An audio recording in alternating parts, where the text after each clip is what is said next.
In 1934, FIFA tore up the rules of the World Cup and started over. No one touched the format again for nearly a century. Now, in 2026, it's happening again. 48 teams, 12 groups, a brand new knockout round no player has ever faced. This is the story of football's biggest gamble. Stick with us for the next 15 minutes, because by the end of this video, you'll understand the World Cup better than most people who've watched it their whole lives. And if stories like this, stories of history, power, and the games that shape our world, interest you, hit subscribe now, because this channel breaks them down like nobody else. The story starts in 1930 in Uruguay. The very first World Cup took place there, and only 13 teams showed up. Several European nations refused to make the long boat journey across the Atlantic Ocean. There was no blueprint to follow. FIFA built the tournament almost overnight, using a simple format. A handful of groups feeding into a knockout stage, decided as much by necessity as by design. 4 years later, in Italy, FIFA made its first real format decision. The 1934 World Cup introduced a pure knockout tournament, and for the first time, teams had to play qualifying matches just to earn a place in the finals. Many historians treat this moment as the true birth of the modern World Cup format. It is the reference point for the comparison in this video's title. 92 years between that decision and the next one, as dramatic as what is happening in 2026.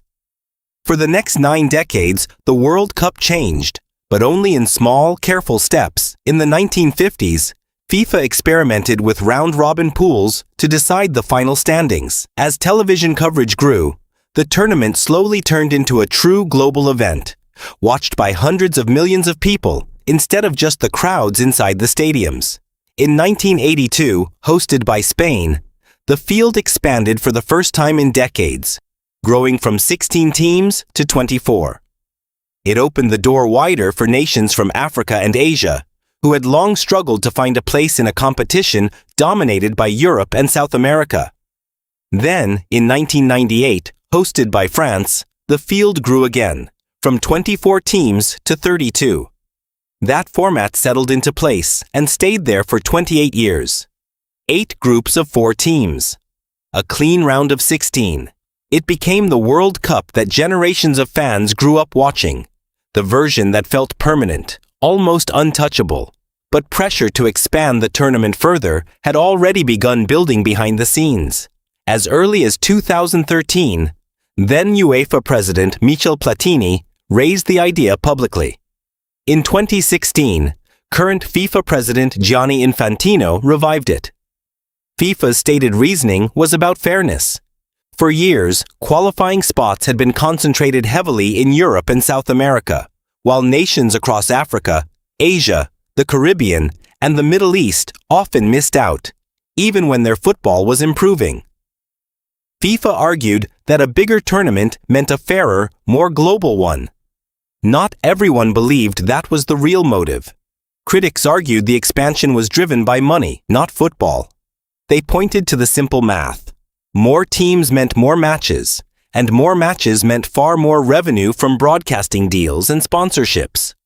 Some went further, accusing Infantino of using the promise of more World Cup spots as a tool to win political support during his FIFA election campaign. The number of matches being played was already considered excessive by some, and opponents warned that adding more teams would dilute the quality of the competition itself. What most fans never realized is that the format used in 2026 was not FIFA's first choice. Before settling on the current structure, FIFA seriously considered a far stranger version of the tournament. 16 groups of just 3 teams each, with 2 teams advancing from every group. On paper, it solved a practical problem. It meant the maximum number of matches per team would stay at 7, while shortening the group stage by 1 match per team. But the format had a serious flaw. With only 3 teams in a group, the final match could be manipulated. 2 teams could agree on a result that worked for both of them, eliminating the third team without ever needing to play it fair. FIFA even discussed forcing penalty shootouts whenever a group match ended in a draw, just to guarantee a winner and reduce the risk of collusion. But that idea created a new problem of its own. Teams might deliberately lose a shootout on purpose, simply to avoid a tougher opponent in the next round. FIFA kept searching for a better solution. In 2023, ahead of the FIFA Congress held in Rwanda, the FIFA Council voted unanimously to approve the format that is being used today. 12 groups of 4 teams each, instead of 16 groups of 3. It was a structure built around fairness as much as competition.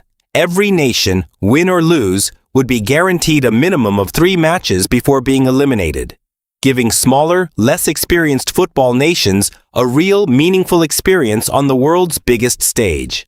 So how does the 2026 format actually work? 48 teams are divided into 12 groups, labeled Group A through Group L, with 4 teams in each group. Every team plays the other 3 teams in its group exactly once. A simple round robin, guaranteeing 3 matches no matter what happens. After the group matches are complete, the top 2 teams from each group advance automatically. That accounts for 24 of the 48 teams. But the format doesn't stop there. The 8 best third-place teams, ranked across all 12 groups based on points, goal difference, and other tie-breaking criteria, also advance. That brings the total number of teams moving forward to 32. This is where the format becomes something the World Cup has never seen before.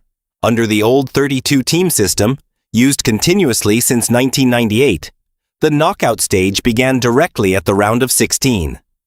In 2026 instead, those 32 qualifying teams enter a brand new stage, the round of 32. It is the first time in World Cup history that this round has existed, adding an entirely new layer of knockout football before the competition narrows down toward the final. The numbers tell the scale of the change clearly. The 2026 tournament features 104 total matches, compared to 64 matches in the 2022 World Cup in Qatar. That is 40 more matches than any previous edition of the tournament. And because of the new round of 32, the eventual champion now has to win 1 additional match to lift the trophy compared to every World Cup winner before them. This format change is also tied to a historic moment for how the World Cup is hosted. For the first time ever, 3 nations are co-hosting the tournament together. The United States, Mexico, and Canada, spread across 16 host cities. Mexico has now hosted or co-hosted the World Cup 3 times, following its previous tournaments in 1970 and 1986, making it the first country in history to do so. The United States previously hosted the World Cup in 1994. For Canada, this is the very first time co-hosting the tournament.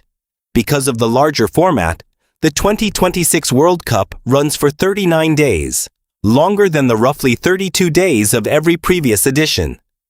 The expanded format has already produced real historic firsts. Among the 48 qualified teams, nations such as Cape Verde, Curaçao, Jordan, and Uzbekistan are competing in their first ever World Cup appearances. Other nations are returning to the tournament after decades away. DR Congo and Haiti are playing again after their only previous appearance in 1974, and Iraq has returned after its only previous appearance back in 1986. These stories are exactly what FIFA pointed to as proof that its goal of global inclusion is becoming real, not just a talking point. But not everyone is convinced this change is good for football. Several coaches and former players have spoken out publicly with concerns. Some worry that a larger tournament, by definition, includes more uneven matches in the early rounds, with bigger gaps in skill and experience between the strongest and weakest teams. Others point to the football calendar itself, which was already considered overcrowded before this expansion.